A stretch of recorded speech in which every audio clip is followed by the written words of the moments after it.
Poets Cafe.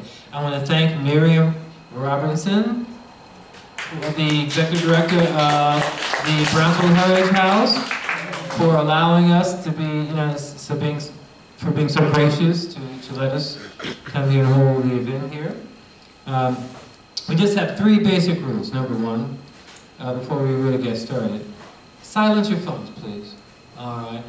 If an artist comes up and your phone goes off like mine just did, it may be very, distracting.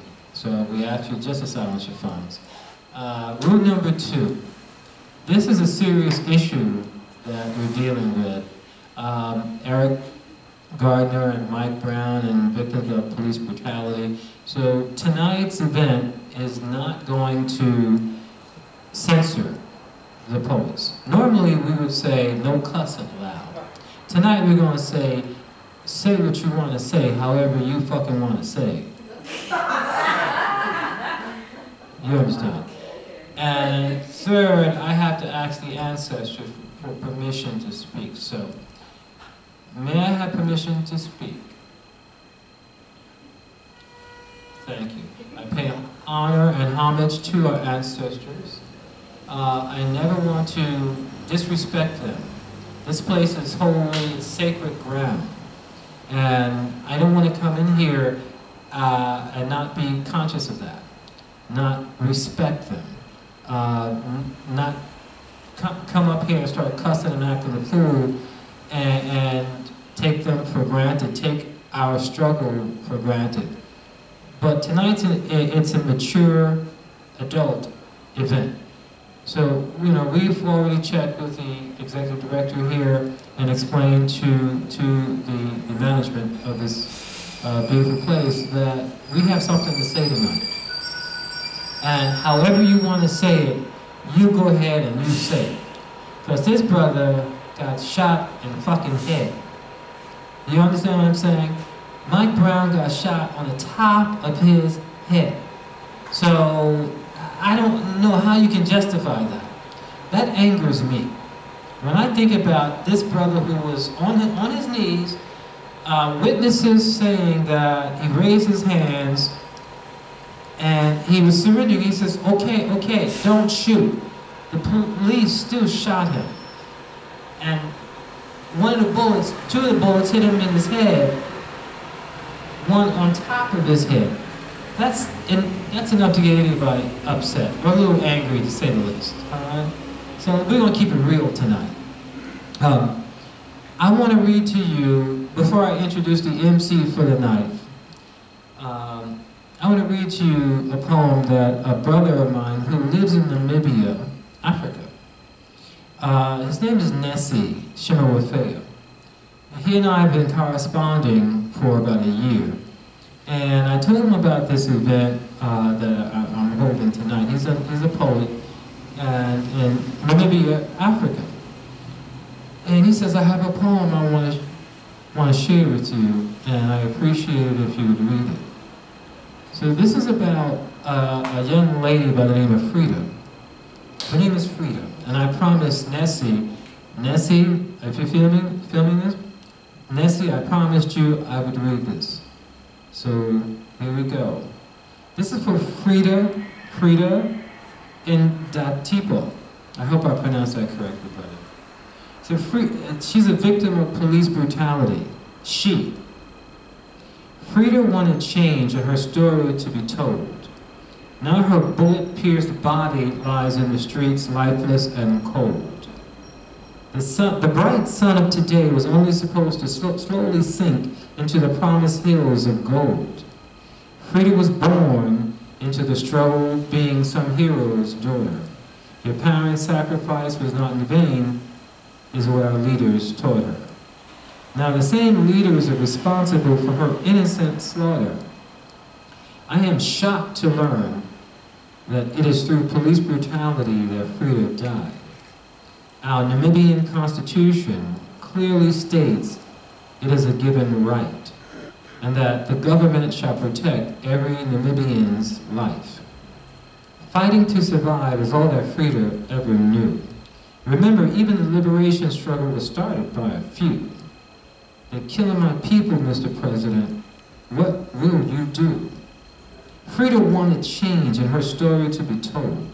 Now her bullet-pierced body lies in the streets, lifeless and cold.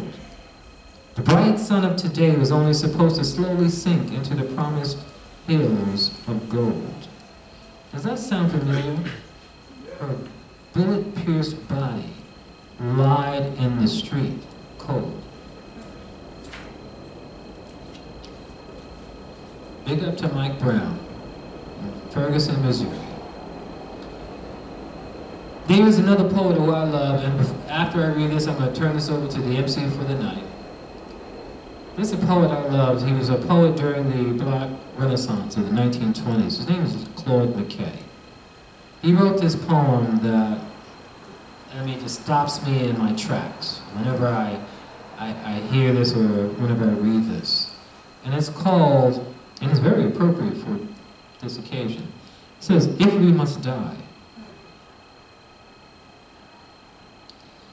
If we must die, let it not be like hogs, hunted and pinned in an inglorious spot, while round us bark the mad and hungry dog, making their mock at our accursed lot. If we must die, oh, let us nobly die, so that our precious blood may not be shed in vain, that even the monsters we defy shall be constrained to honor us though dead. O kinsmen, we must meet the common foe. Though far outnumbered, let us show us brave, and for their 1,000 blows, deal one death blow. What though before us lies the open grave? Like men we'll face the murderous, cowardly pack, pressed to the wall, dying, but fighting back." That's Claude McKay. He was born in Jamaica in 1889. And this brother, he's a phenomenal poet, and I encourage you to read his works. So I welcome you tonight. Give yourselves a round of applause for being so patient, so loving of your people and all people, and this issue of police brutality. Without further ado, I'm going to bring to this mic a young brother who I love dearly. His name is Distinguished. In the poetry world, everyone has a name that they usually go by. I know by another name, but I'm just going to call him Distinguished. So, ladies and gentlemen, put your hands together for this young brother. Remember, all artists need your energy. So, put your hands together. You can stomp your feet. You can scream, you can shout for Distinguished.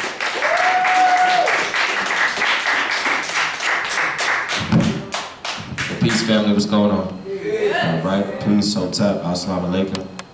All right, all of that. Let me just give a big shout out to Curtis. Everybody give Curtis a round of applause. Curtis is really good work in the community.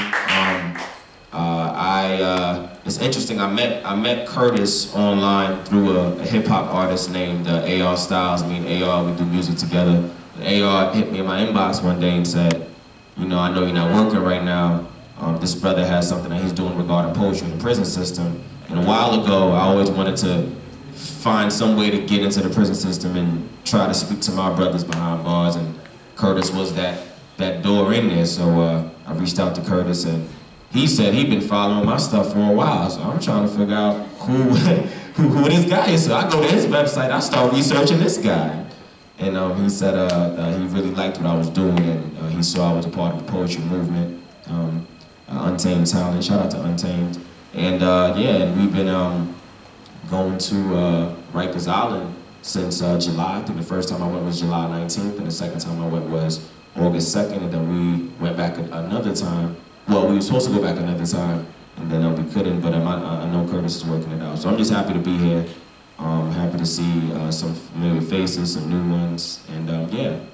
Normally before I do anything, before I perform, I like to do an affirmation. So if everybody can, I'm just like everybody to stand up and repeat this affirmation after me. It's an affirmation that I got from my mentors and my coaches, Miss D and Mr. C. I'm also an actor, so this was like a spiritual circle that we would go over before we did anything. So if you're feeling empowered, if you're feeling strong, you can just repeat it after me. But you gotta make sure when you say it, you say it from your gut, all right? I perform. I perform. Okay. I perform. I perform. In the spirit of the Most High. In the spirit of the Most High. At the highest level of excellence. At the highest level of excellence. And creativity. And creativity. We perform. We perform. In the spirit of the Most High. In the spirit of the Most High. At the highest level of excellence. At the highest level of excellence. And creativity. And creativity. Speak through us. Speak through us. Teach through us. Teach through us. Heal through us. Heal through us. Love through us. Love through us. Bless through us. Bless through us. You may be seated. All right. So, Curtis, you wanna give me the list? So I know we have some poets in here. We have some people who are just gonna express this issue and these issues that keep reoccurring with us and just with the times. Like I was telling them, it's kind of baffling to me that these things are still happening, or I should say some of these things we are allowing to happen to us. I know when I live in Queens, and I know when the Sean Bell situation happened, a lot of my friends was out there on Jamaica Avenue getting beat up, getting locked up. And I know when the marches started in Harlem, a lot of them started to get beat up, and I know a lot of my friends was going over the Brooklyn Bridge and getting beat up, calling me, I'm in jail, Distinguished, and I'm like, wow. You guys are really out there trying to do something, trying to let your voice be heard, and we in front of the police precinct, Distinguished. I'm like, wow, okay. Young Malcolm X is okay, serious about this, and Distinguished taking a road trip to Oakland. One of my friends called, her name is Kirby Joseph. She said, I'm taking a trip to Oakland. I said, Kirby, please be careful. Me and her, we rule under the same sign with Taurus. I'm like, you stubborn, man. You gotta chill. And she's like, no, they doing this to our people. Gotta go out there. I think she got somebody to get her a U-Haul truck, and she pretended like she was moving, had people in the back. I was like, she's serious. You just don't do stuff like that.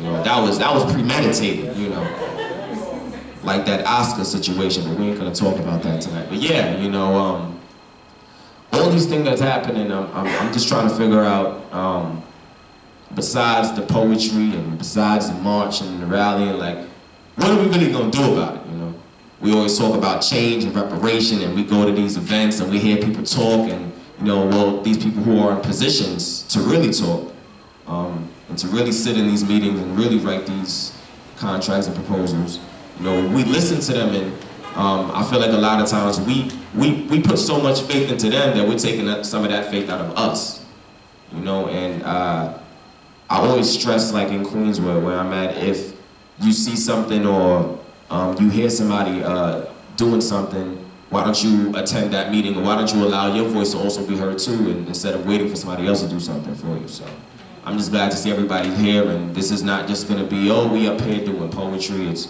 y'all mean that, So without further ado, we're gonna get into some of the acts on the list. Do we have a Miss Rochelle Jean Baptiste? All right, she's probably on her way. Do we have an Anthony?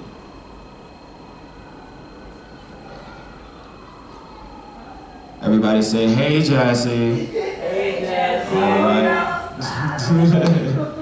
All right. Do we have a Rico Vest? So Rico Vest here? All right, it's probably on his way.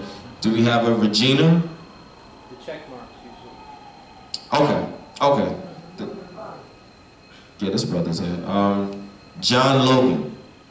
All right, cool. So before John Logan gets up here, just want to tell you guys something about a brother that I met a while ago. So I met this brother, John Logan, 5 seconds ago. He has a Harvard sweater on. he seems pretty